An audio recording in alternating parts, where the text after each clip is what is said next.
మా టీవీ ప్రేక్షకులకు నా యొక్క నమస్కారములు. నా పేరు మారేవారి వినోద్ కుమారు. నేను తెలంగాణ రాష్ట్రంలోని ఆదిలాబాద్ జిల్లాలోని బైన్సా పట్టణానికి చెందినవాడిని. ఇక్కడ బాడీ సర్వీసింగ్ కోసం నేను రావడం జరిగింది.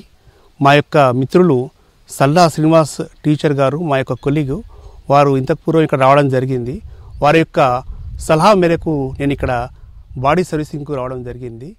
నేను ఇక్కడ రాగానే కొంచెం ఇలా ఉంటుందని భయపడడం జరిగింది. కానీ ఇక్కడికి వచ్చాక మన ఉదయం 5 గంటలకు ఇక్కడ యోగా క్లాస్ కానీ, అలాగే తర్వాత ట్రీట్మెంట్ కొరకు వచ్చు మడ్ బాత్ కానీ, అలాగే ఈ sand bath, full body massage, ఇంకా బనానా లీఫ్, ఇవన్నీ కూడా చాలా చక్కగా, అలాగే విశాల మేడం గారి మంచి మాట కార్యక్రమం, అలాగే సాయంత్రం రాజుగారి ప్రసంగాలు, ఇవన్నీ చాలా చక్కగా. వీటితో పాటు ఉదయాన్నే మొలకల బ్రేక్ఫాస్ట్ చాలా చక్కగా ఉంటుంది. వాటితో పాటు మొలకలతో పాటు మన ఫ్రూట్స్, మన పపాయ కానీ, బనానా కానీ, ఇది చాలా చక్కగా మొలకెత్తిన ధాన్యాలతో తీసుకొని బ్రేక్ఫాస్ట్ చాలా చక్కగా ఉంటుంది. అలాగే మధ్యాహ్నం లంచ్ లోపల కొత్త కొత్త వెరైటీస్, నేను ఇంతవరకు ఎప్పుడు కూడా మన కాకరకాయ కూర తినలేదు. కానీ ఇక్కడికి వచ్చాక కాకరకాయ కూర చాలా అద్భుతంగా చేయడం జరిగింది. ఇలా లంచ్ ఉప్పు లేకుండా, కారం లేకుండా, నూనె లేకుండా చాలా అద్భుతంగా ఇక్కడ చేయడం జరుగుతుంది. అలాంటి మంచి ఆహారాన్ని మనకు బ్రేక్ఫాస్ట్ ఇక్కడ లంచ్ కానీ బ్రేక్ఫాస్ట్ కానీ చాలా చక్కగా అద్భుతంగా ఇవ్వడం జరుగుతుంది.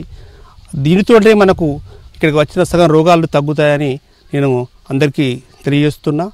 అలాగే సాయంత్రం కూడా మన ఫ్రూట్స్ కూడా చాలా చక్కగా మనకు మంచి ఆహారాన్ని ఇక్కడ అందజేయడం జరుగుతుంది. మన నేచర్ క్యూర్ ఆశ్రమాన్ని నడిపిస్తున్న రాజుగారికి నా యొక్క ప్రత్యేక ధన్యవాదాలు తెలియజేసుకుంటున్నా. ఎందుకంటే ఈ రోజు లోపల మనం తినే ఫుడ్ అనేది మొత్తం కాలుష్యం అవుతుంది.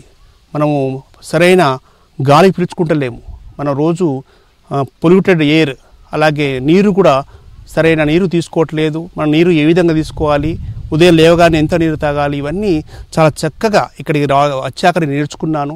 ప్రతి ఒక్కరూ ఆరోగ్యంగా లేనివారు కాదు. ఇక్కడ ఏంటంటే అపోహ, ఆరోగ్యంగా లేని వారే రావాలి అని అందరు అనుకుంటారు. అది చాలా తప్పు.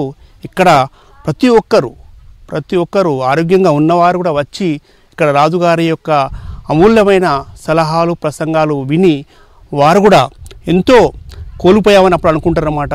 ఆ విధంగా ప్రతి ఒక్కరు కూడా ఇది మనము భూలోక స్వర్గంగా వర్ణించవచ్చు ఈ ఆశ్రమాన్ని. ఇక్కడ చాలా చక్కగా అన్నీ ఒక ట్రైన్ టేబుల్ ప్రకారము చాలా చక్కగా అన్నీ ఉంటాయి. చాలా అన్నీ సక్రమంగా చాలా చక్కగా ఉంటాయి.